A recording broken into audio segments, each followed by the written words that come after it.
Magandang araw mga bossing. Sa naghahanap po dyan ng Jeep Wrangler, eto available tayo ngayong araw mga boss. Naka-dress up to mga bossing. Retro concept yan na 1941 ang datingan nito mga boss. Yan mga bossing. So naka metal fender, naka-upgrade ang suspension, pati yung mags and tires mga boss. Then naka power na rin yung kanyang step board. Sa interior ganun din to mga bossing. Ito po is isang 2018 model. So yan, meter cluster, then naka carbon fiber, naka head unit mga boss. Yan, so 2018 model to mga bossing, na acquired 2019. Okay, then dito naglagay na rin sila ng top load mga bossing. Yan, so sa mga interesado dito, presyo nila dito is 2.5 million. So isa-isahin natin kung anong meron dito para sa ating mga buyers na interesado. Eto mga boss, ready for ano to, river crossing mga bossing oh. Napakakisig ng ating unit na to mga boss. Okay, so coding nito is Wednesday. So sa front area muna tayo. So naglagay sila ng LED sa kanyang headlight mga boss. Bukod sa kanyang round turning lights, naglagay siya ng additional LED lights sa fender, sa kanyang side mirror mga boss, kita mo naman. Okay, then dito sa kanyang front bumper, naka-upgrade na rin to mga bossing. Naglagay din sila ng tow hitch. Yan mga boss. Then naka 2-eye sensor. Then sa gulong R17 empty na ano to, empty mugs or wheels. Yan, then naka packs ano na to mga bossing, suspension. So pang Wrangler talaga yan mga bossing. Ganda ng datingan. Okay, heavy duty tow hook, dalawa available natin mga boss. Yung tow hinge niya kasama na yung cable mga bossing. So makina na ito is 3.6 liters gasoline engine. Pakita natin mamaya yung kanyang engine bay. So eto 1941 concept yan mga boss. Pakita lang natin itong engine bay. Same time, naka-snorkel na to mga bossing. Yan, so sa mga gustong makatipid mga boss, loaded unit na mga bossing. So ang upgrade na ito is nasa 1.2 million mga boss. Ano? Kasi sobrang mamahal na nilagay na ano mga bossing upgrades. Dal pasoyo.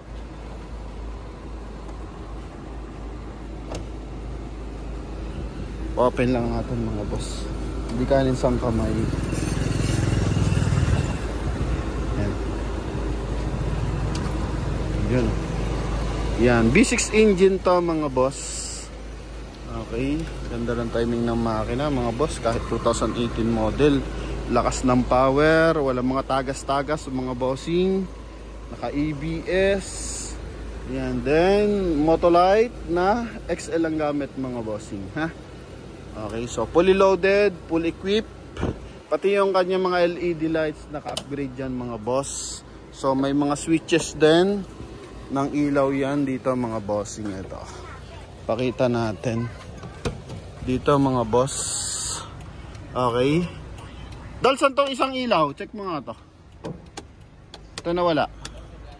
Ito sa taas mga boss. Sa ilalim may ilaw din kasi.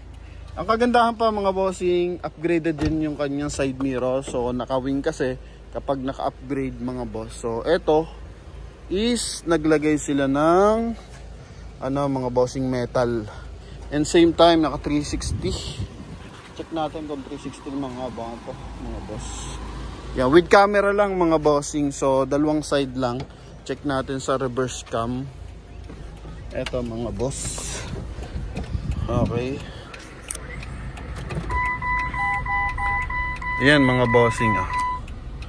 So kita ang likod tsaka side mga boss. Okay, so wala siya sa front area mga bossing. Malinaw yan mga boss. Medyo ano lang, makulimlim lang ang panahon. Pagdating sa interior mga boss, eto naka carbon fiber. Carbon fiber. Then dito naka carbon fiber din. Yan mga boss. Window sa side mga boss, nandito yan. Center console yung kanyang mga power option. Yan. So sa head unit pa lang I think nasa 37,000 na to mga boss. Kasi magandang klase itong nilagay nilang head unit mga bossing. Okay, so may mga ilang issue mga boss tulad niyan sa kabila.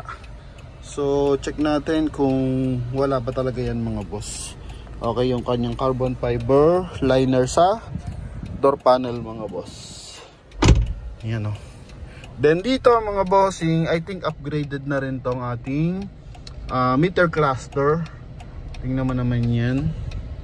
Oh, grabe yung meter cluster mga boss. Naka LED. So dito may kita mo na lahat. Mileage natin is nasa baba 39,537 kilometer mga boss.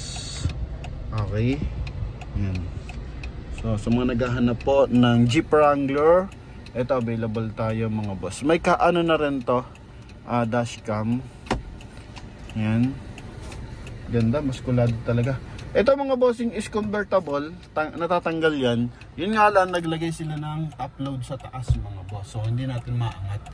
Okay, pero na-open natin ang bahagya yan mga boss.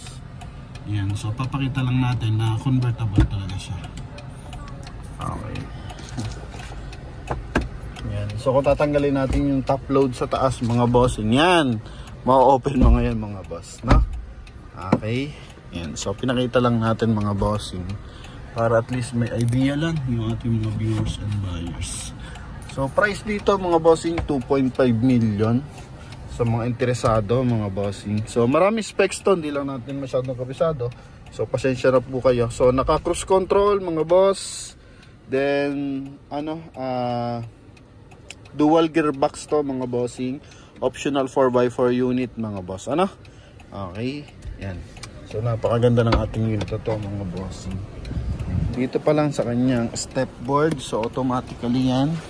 Pag binuksan mo yung pinto, bababa yan mga boss. Then umangat siya ng kusa. Okay. Loaded metal. Then dito metal din mga boss. Panlaro talaga to mga bossing. Evans exhaust mga bossing. Yan naka FAK ano ba yan? Fury pala. Naka Fury yung kanya mga mga bossing metal concept na yan oh. Yan yung mga pinalit na yan. Fury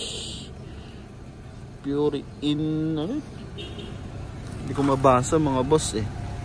Engraver ba? Engraver. Dito hanap tayo ng Fury engraver. Fury. Hindi naman to mga boss. May nakalagay kasi siya mga bossing ito. So ito mga bossing, katlublob mo sa tubig, river crossing, hanggang tumatakbo. So maayos yan. Kasi diretso yan sa ating intake. Yan, para hindi humigop ng tubig mga boss. Okay. So ang bumuo is si Fury. Kalimutan ko ulit mga boss. Yan. So yun yung kanilang logo. Basta ang ginawa nilang concept ito. Okay. Retro concept mga bossing.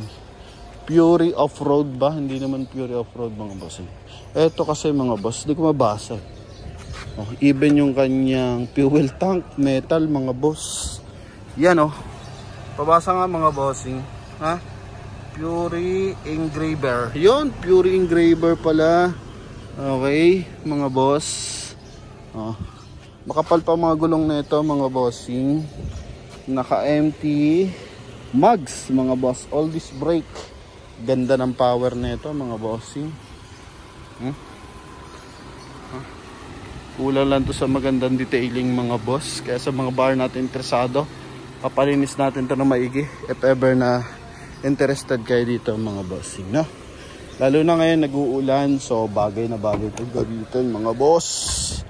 Leather ang upuan mga bossing, no? Then silipin natin yung kanyang trunk compartment.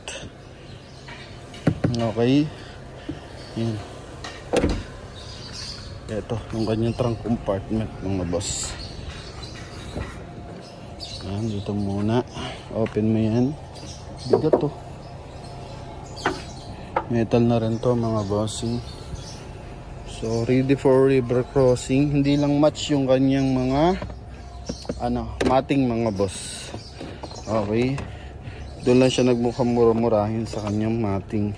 Pero the rest of the upgrades, grabe, ganda. Oh.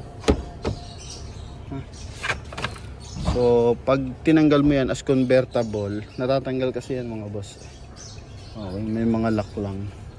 Eto, bakal na lang yan mga boss. Yan o. Okay, noong nakaraan nag-vlog na tayo na ito mga bossing. Ang bilis lang nakuha. Yan, so even sa LED, nakalock yan mga boss. Then, LED taillight, upgraded na. Kasi normally, naka-bulb yan mga bossing.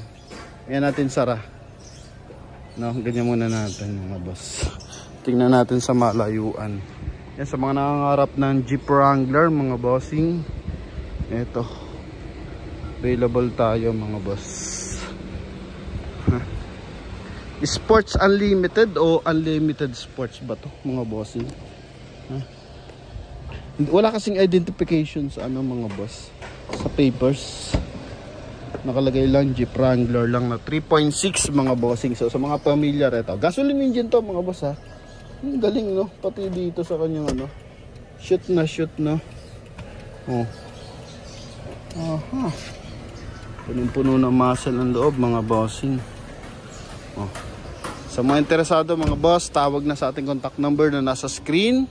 Connected po yun ng Viber and WhatsApp. So pwede nyo makuha sa halagang 2.5 million mga boss. So yun lamang mga boss. Thank you very much. God bless. Salamat sa pagsuporta. Bye bye.